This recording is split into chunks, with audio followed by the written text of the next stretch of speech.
ಇದು ಮೊನ್ನೆ ಒಂದು ಯಾರೋ ಒಬ್ರು ಅಮ್ಮ ಆಟೋದಲ್ಲಿ ಕರ್ಕೊಂಡು ಹೋಗ್ತಾ ಇದ್ದೆ, ಅಮ್ಮ ಮಗಳು ಮಾತಾಡ್ತಾ ಇದ್ರು. ಆಟೋದವರು ಕ್ಯಾಬ್ನವರು ತಂದೆ ತಾಯಿಗೆ ಕೊಡುವಷ್ಟು ಬೆಲೆ ಯಾರು ಕೊಡಲ್ಲ ಅಂತ ಅವ್ರು ಹೇಳಿದ್ರು. ನಾನು ನಮ್ಮ ಪಾಡಿಗೆ ನಾನು ಹೋಗ್ತಾ ಇದ್ದೆ, ಓಡಿಸ್ಕೊಂಡು ಹೋಗ್ತಾ ಇದ್ದೆ. ಕರೆಕ್ಟ್ ಅಲ್ವಾ? ಎಷ್ಟು ಅಂದ್ರೆ ನಾವು ಕಷ್ಟಪಡ್ತೀವಿ, ಎಲ್ಲ ಪಡ್ತೀವಿ, ಅಂದ್ರೆ ಅದು ನೋವು ಪ್ರೀತಿ ಎಲ್ಲ ನಮ್ಗೆ ಗೊತ್ತು. ಇನ್ನು ಕೆಲವ್ರು ಏನ್ ಮಾಡ್ತಾರೆ, ನಿಮ್ಗೆ 1 ಲಕ್ಷ 2 ಲಕ್ಷ ಐ.ಟಿ.ಯಲ್ಲಿ ಇರುತ್ತೆ, ಅವ್ರು ದುರಾಂಕಾರ ಅಹಂಕಾರ, ಅಂದ್ರೆ ಕೈಯಲ್ಲಿ ದುಡ್ಡಿದ ನಿಮ್ಗೆ ಅದು ಅಡ್ವೈಟ್ ಬಂದ್ಬಿಡುತ್ತೆ. ಏನ್ ಬೇಕಾದ್ರೂ ತಗೋಬಹುದು, ಏನ್ ಬೇಕಾದ್ರೂ ಮಾಡ್ಬೋದು, ನಿಮ್ಗೆ ಒಂದು ಸಂಬಂಧದ ಬೆಲೆ ಗೊತ್ತಿಲ್ಲ. ಅವ್ರು ಅಂದ್ರು ಕರೆಕ್ಟು, ಆಟೋದವರು ಕ್ಯಾಬ್ನವರು ಅಂದ್ರೆ ಕಾರ್ ಅವ್ರು ಕೊಡೋಷ್ಟು ಬೆಲೆ ರೆಸ್ಪೆಕ್ಟ್ ಯಾರು ಕೊಡಲ್ಲ. ನನಗೆ ಅವಾಗ ಅನ್ಸ್ ಕರೆಕ್ಟ್ ಅಲ್ವಾ? ಅದು ನಿಮ್ ಕೆಲವ್ರು ಕೇಳ್ಬೋದು, ನಿಮ್ ಫ್ರೆಂಡ್ ಸರ್ಕಲ್ ಯಾರಿಗಾರ ಕೇಳ್ಬೋದು. ಅವ್ರು ಕೊಡೋ ಅಂದ್ರೆ ಒಂದು ಗಾಡಿನೇ ಅಷ್ಟು ಚೆನ್ನಾಗಿ ನೋಡ್ಕೊಂತಾರೆ. ಅವ್ರು ನೀಟಾಗಿ ಓಡಿಸಿ ಕೊಡೋದು, ನೀಟಾಗಿ ಇಟ್ಕೊಂಡಾಗ ಆ ಕಷ್ಟದ ಬೆಲೆ ಗೊತ್ತು. ಯಾಕಂದ್ರೆ 24 ಗಂಟೆ ಅವ್ರು ಓಡಾಡ್ತಾ ಇರ್ತಾರೆ. ಒಂದೊಂದು ಬೆಲೆನೂ ಗೊತ್ತು ಅವ್ರಿಗೆ, ಯಾವ ಹೆಂಗಿರ್ಬೇಕು ಅನ್ನೋದು ಅದು ಇರುತ್ತೆ. ಬಟ್ ಆಟೋದವ್ರು ಕ್ಯಾಬ್ ನೋಡಿದ್ರೆ ಕೇವಲ ನೋಡ್ತಾರೆ. ನಿಮ್ಗೆ ಏನಾದ್ರು ಹರ್ಟ್ ಆಗಿದೆಯಾ? ಅಂದ್ರೆ ಎಲ್ಲೋ ಒಂದ್ ಕಡೆ ಓಡಿಸ್ತಾ ಇರ್ತೀರಾ, ನೀವೊಬ್ರು ಆರ್ಟಿಸ್ಟು, ನಿಮ್ಮನ್ನ 100 ಜನ ಪ್ರೀತಿಸ್ತಾರೆ, ಅದ್ರ 100 ಜನ ನಿಮ್ಗೆ ಅಭಿಮಾನಿಗಳಿದ್ದಾರೆ. ಬಟ್ ಅಷ್ಟೆಲ್ಲ ಇದ್ದಾಗ ಯಾರೋ ಒಬ್ಬ ನಿಮ್ಮನ್ನ ಆಟೋ ಡ್ರೈವರ್ ಅಂತ ನೀವು ಅವಿನಾಶ್ ಅಂತ ಗೊತ್ತಿಲ್ದೇನೆ ಈ ಆಟೋ ಡ್ರೈವರ್ ಅನ್ನೋ ಒಂದೇ ಒಂದು ಕಾರಣಕ್ಕೆ ನಿಮ್ಮನ್ನ ಏನಾದ್ರು ಬೈದಿರೋಂಥದ್ದು, ಎಲ್ಲಾರು ಯಾವನು ನೀನು ಅಂತ ಏನೋ ಆಟೋ ಬರಲ್ಲ ಅಂತಾರೆ, ಸೈಡಿಗೆ ಹಾಕಲ್ಲ ಅಂತಾರೆ, ಇಲ್ಲ ಗಾಡಿಯಲ್ಲೆಲ್ಲೋ ನಾವ್ ಹಿಂಗೆ ಏನೋ ಓವರ್ಟೇಕ್ ಹೋದಾಗ, ಇಲ್ಲ ನಾವು ಸೈಡಲ್ಲಿ ಹೋದಾಗ ತೆಗೆಲ್ಲ ಆಟೋಲು ಅಂದೇ ಅಂತಾರೆ. ಯಾಕಂದ್ರೆ ಅವ್ರು ನಾನು ಅಂತ ಗೊತ್ತಿರಲ್ಲ.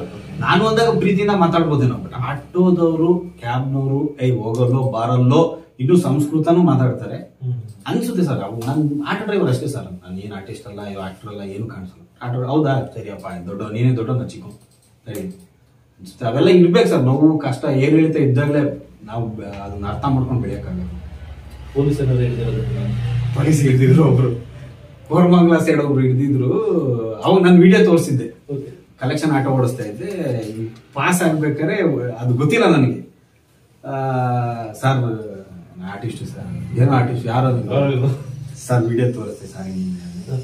ಇವಾ ಸರಿಯಪ್ಪ, ಆಯ್ತು ಹುಷಾರ್, ಏನಪ್ಪ ನೀನೇ ಹಿಂಗ್ ಮಾಡಿದ್ರೆ ಹೆಂಗಪ್ಪ ಅಂದ್ರ ಅವ್ರು ಬಿಟ್ಟು ಕಳ್ಸಿದ್ರು. ಬಿಟ್ಟಿದ್ರು ಅಲ್ಲ. ಈಗ ನೀವು ಸಡನ್ ಆಗಿ ನೋಡಿದಾಗ ದೀಪಾ ಕತೆ ಹೇಳ್ತಿಲ್ವಾ, ಅವ್ರು ಶಾಕ್ ಆಗಿರ್ತಾರೆ. ಅಲ್ಲ, ಈಗ ಅವಿನಾಶ್ ಅಂತ ಗೊತ್ತಿಲ್ಲ, ಅವ್ರಿಗೆ ಗೊತ್ತಾಯ್ತು. ಬಟ್ ಆದ್ರೂ ಇವ್ನ ಅವ್ನ ಆಟ ಓಡಿಸ್ತಾ ಇವನೇ ಯಾಕೆ ಅಂತ ಅಂದ್ರು. ಆಮೇಲೆ ನಾನು ಫೋನ್ ತೆಗ್ದಿ, ಸರ್ ನಾನು ಹಿಂಗೆ ಸರ್ ಆದೇಶ ಅಂದ್ಮೇಲೆ ಅದೊಂದು ಪ್ರೀತಿ. ಕೆಲವರು ಅಷ್ಟು ಪೊಲೀಸ್ ನನ್ನ ಸ್ಕೂಟಿಯಲ್ಲಿ ಹೋಗ್ಬೇಕಾದ್ರೆ ಒಂದಿನ ಹಿಡಿದಿದ್ರು.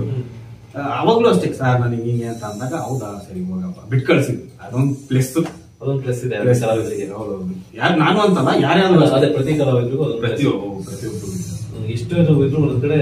ಅದೇ ಸರ್, ಈಗ ಹೆಂಗೆ ಅಂದ್ರೆ ಆರ್ಟಿಸ್ಟ್ಗಳಿಗೆ ಒಂದು ಅಷ್ಟು ಪ್ಲಸ್ ಇದೆ, ಅಷ್ಟು ಮೈನಸ್ಸು ಇದೆ. ಅಷ್ಟೇ ಒಂದು ಅದೇ ಏನ್ ಹೇಳ್ತಾ ಇರುತ್ತೆ.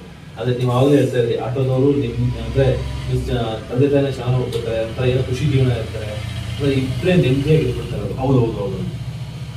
ಏನೋ ನಮ್ದೊಂದು ಆಟೋದವ್ರು ಇದೆ, ಏನೋ ರಿಕ್ಷಾ ಓಡಿಸೋರು ರಿಕ್ಷಾಗ್ ಸಾಕ್ತೀನಿ ಅಂತ ಒಂದು ಡೈಲಾಗ್ ಹೇಳ್ತಾರೆ. ಒಂದಷ್ಟು ಲೈನ್ಸ್ ಬಂದಿದೆ, ಕಷ್ಟಪಟ್ಟರು ನೆಮ್ಮದಿಯಾಗಿರ್ಬೇಕು ಅಂತ. ಬೆಳಿಯಿಂದ ದುಡ್ಕೊಂಡ್ ಬಂದ್ರು ನೆಮ್ಮದಿಯಾಗಿ ಬಂದು, ಕಷ್ಟ ಇರುತ್ತೆ ಇಲ್ಲ ಅಂತಲ್ಲ, ಎಲ್ಲರಿಗಿಂತ ಇನ್ನೂ ಕಷ್ಟನೇ ಪಡ್ತಾರೆ, ಬಟ್ ನೆಮ್ಮದಿಯಾಗಿರ್ತಾರೆ.